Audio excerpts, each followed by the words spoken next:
Well, hi everyone. My name is Michael Geer. I'm the president of the Pennsylvania Family Institute, and I'm here in my Harrisburg office. I wish I had the opportunity to be with all of you as part of the celebration of CareNet of Carbon County. I was scheduled to speak at the banquet this fall, but because of what we've all experienced with COVID and et cetera, the banquet is not happening. But I was asked to take the opportunity to address the good folks that work at that ministry and support it and volunteer there and give of their time and effort and money to that work.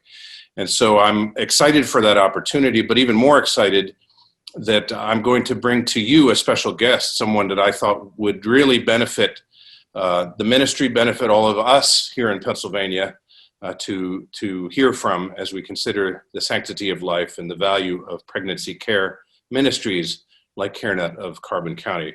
He's my good friend, Scott Klusendorf, the president of Life Training Institute. He comes to us from Atlanta, Georgia, and we're grateful to have you with us, Scott. It's good to have you with us. You are a good friend and a champion on sanctity of life. You've been on Focus on the Family broadcasts, speak all over the country, indeed all over the world about this issue. So thank you so much for participating in our conversation here.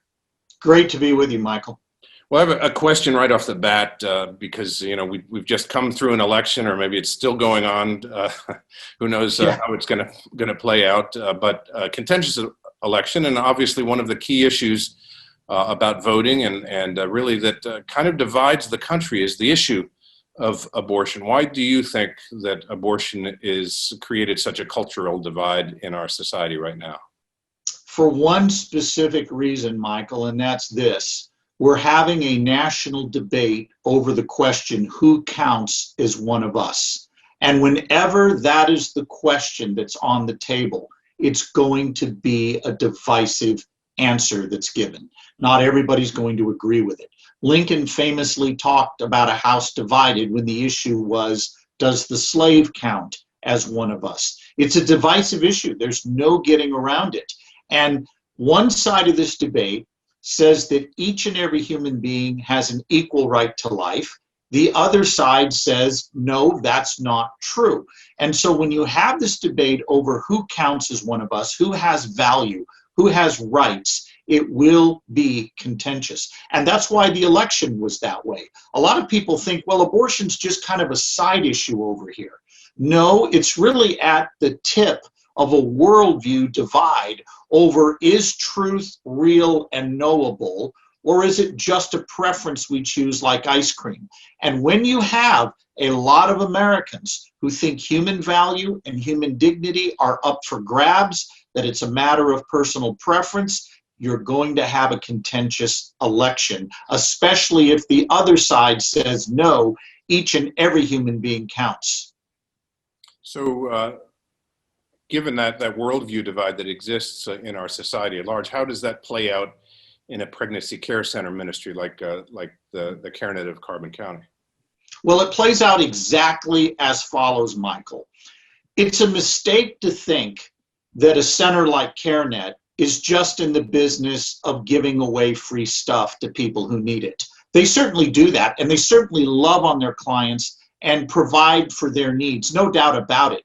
But if you think that's the only thing they're doing, you've missed the larger picture. So let me take you inside the counseling room on any given day that CareNet of Carbon County is open, and there's a conversation going on between a client and the staff. Here's the larger worldview crux of what's going on.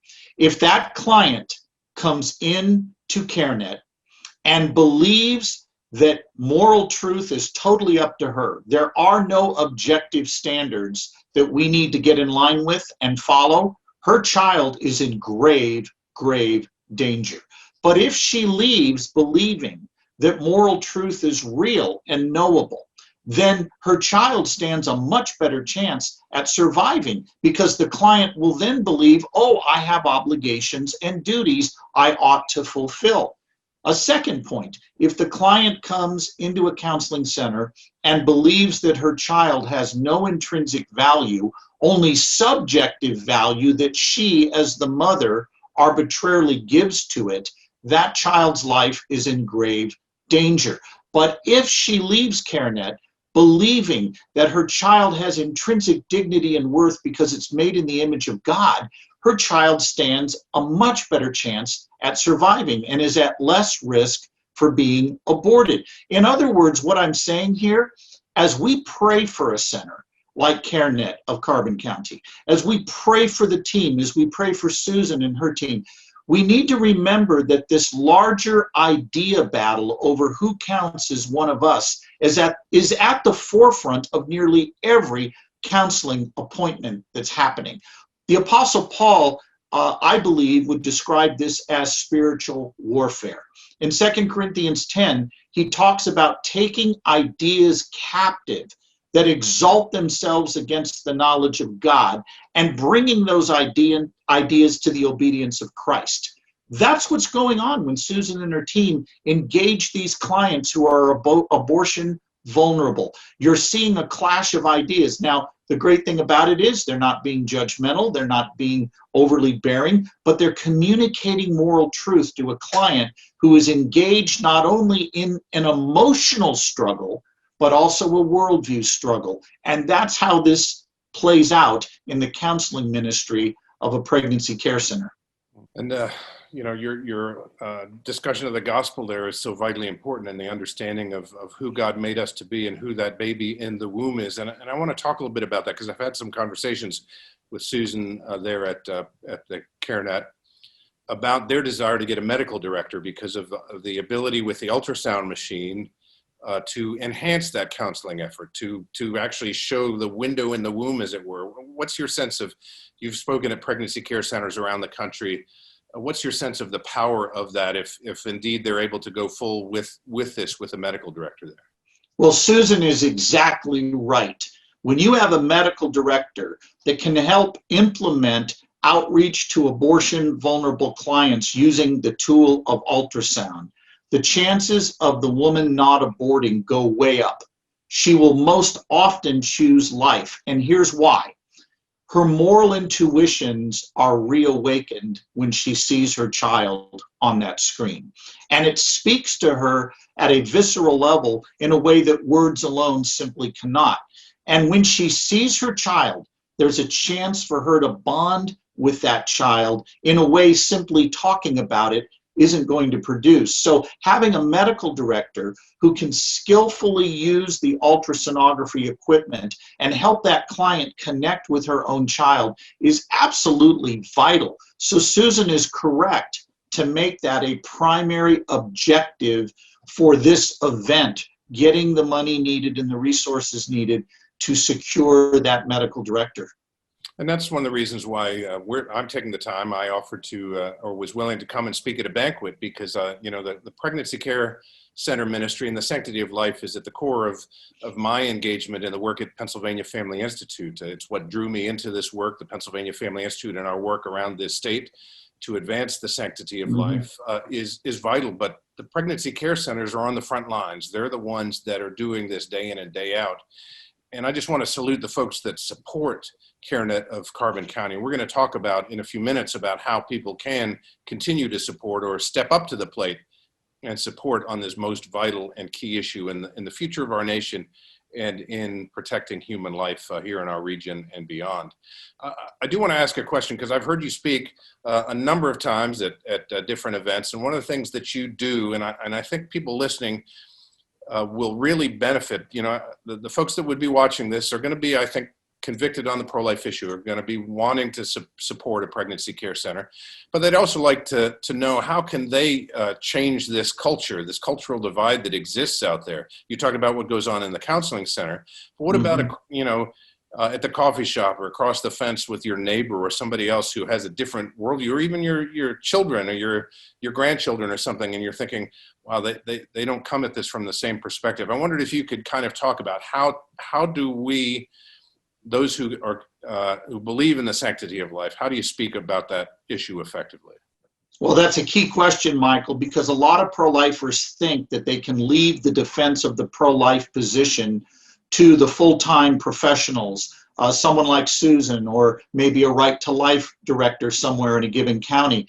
And I'm here to tell you, we are all apologists now. We all have to know how to defend what we believe, because we're in a skeptical culture that is in a very tense moment of trying to decide who counts as one of us. So I have good news for those of you viewing right now.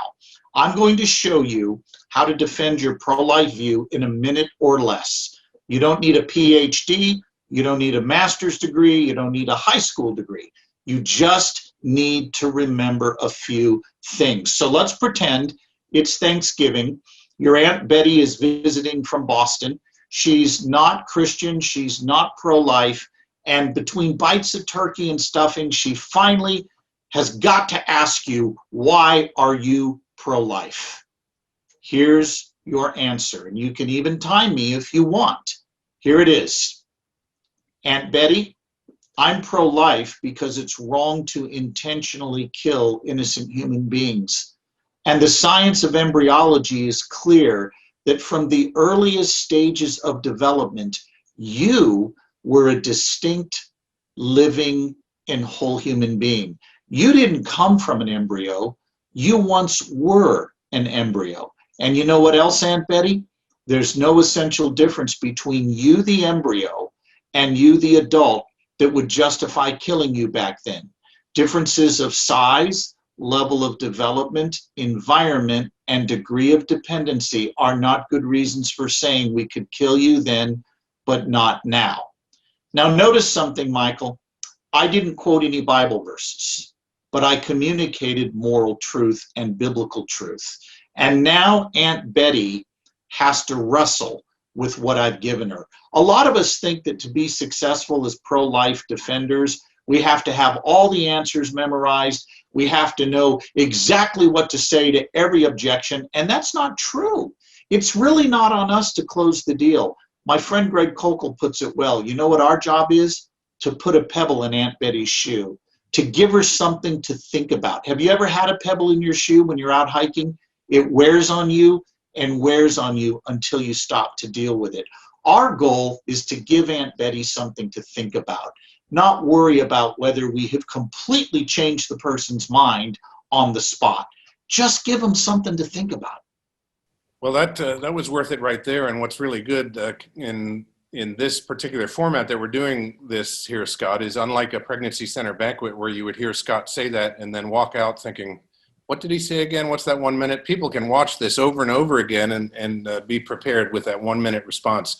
With Thanksgiving coming up or Christmas, there's going to be people encounter just what you talked about. And that's well, not only that, Michael, I'm going to send you a summary of the pro-life argument. And at the conclusion of that is that 1 minute soundbite. And you can make that available to CareNet at Carbon County for any of their viewers who are watching this that would like to secure that. We'll make that available to them. We want them to be equipped. We will absolutely do that. Well, you've been involved for your entire career in advancing the pro-life cause and in encouraging people to engage in the variety of different ways that they can. It's a comprehensive battle. We at Pennsylvania Family Institute are especially engaged. I'm just 2 blocks away from our state capitol, where we work with our legislators to try to advance the sanctity of life. And we've done some really great things over the years with great pro-life legislators, and they're coming back. Thanks to the elections that just happened. We don't have that blessing of a pro-life governor at this stage, but that may change. And even so, through that legislation, we continue to educate the people and show the humanity of the human life, and through the Down Syndrome Protection Act and so many other ways that we stand for life. And we're going to keep fighting for it. But what I appreciate, Scott, is your desire to bless every ministry and to encourage people to step up to the plate. And I wondered, as these people are watching from, who are either supporters or contemplating, is this a ministry that I should get involved in? If you could encourage them on the giving and volunteering side of things. Well, yes, I do believe that we should be available to support this ministry. And let me explain why with a little anecdote, if I may. Several years ago, about 8 years ago now, I was in London, England with my 15-year-old son, Michael, and we had a day off. I was over there speaking on pro-life issues, and we went to, on this day off, the Imperial War Museum on the south bank of the Thames River in London. And I'm a history buff, so anything related to World War I, World War II, I cannot wait to get there and look at it. Well, as we were waiting to get in to the Imperial War Museum, which, by the way, if you're a history buff, put it on your bucket list. They have a Spitfire hanging from the ceiling, the plane that saved the West in 1940. I mean, I'm in heaven at that place. But while we were queuing up to go in, the staff at the Imperial War Museum was putting out big black and white photos of the evacuees. The evacuees were the children who were evacuated out of London during the London Blitz and during the Battle of Britain in 1940, because Hitler intentionally was bombing central London, hoping to kill children, believe it or not. And Winston Churchill, the prime minister, said, we got to get our kids out of here. So you've all seen the pictures in your history books of these kids standing on these London station platforms at Charing Cross, King's Cross, Liverpool Street, Charing Cross, and other London stations, where they're going to get on trains and they're going to go out into the countryside to be spared the bombings, and many of them will never see their children or never see their parents again. And I was explaining this to Michael, and as I felt this tap on my shoulder, and here's this elderly woman behind me, and she points up at one of the pictures and says, I was one of those kids. Man, I grabbed Michael by the lapels and said, we're going to listen to what she's about to tell us. And she told her story. She said, when I was 4 in early September of 1940, my parents put me on the train at Waterloo Station, and I never saw them again. I said, what happened, as if I didn't know. She said, 11 nights after I was put on that platform at Waterloo, both my parents were killed in a nighttime bombing raid that would have killed me had I not been evacuated. I said, what happened to you? She said, oh, I had a good life. And she got this huge grin on her face. And I'm thinking, what? Why? Your parents were just killed. She said, oh, I had a good life. And listen, Michael, to what she said. The family that took me in out in the country just stepped up and adopted me. Now, at that point, I got a huge lump in my throat, and I feel like I'm ready to cry. And Michael's ready to cry because I got him by the throat, right? But the fact of the matter is, notice her language. They just stepped up. Now, you and I know our history. In 1940, Britain had just survived a massive evacuation of its troops from Dunkirk. 340,000 troops, they miraculously get off the beach. Hitler had all of Europe and was turning his attention to attacking England next. England stood absolutely alone against immeasurable odds. That family could have said, we don't even know if our nation's going to survive. Me step up? How can I do that? Where am I going to get money for extra petrol for my car, extra food? No, that's not what that family did. They looked at that little girl and they saw only one thing that mattered. Her intrinsic value is a human being. And they stepped up and did their duty. And that's what we're asking those of you watching this presentation to do.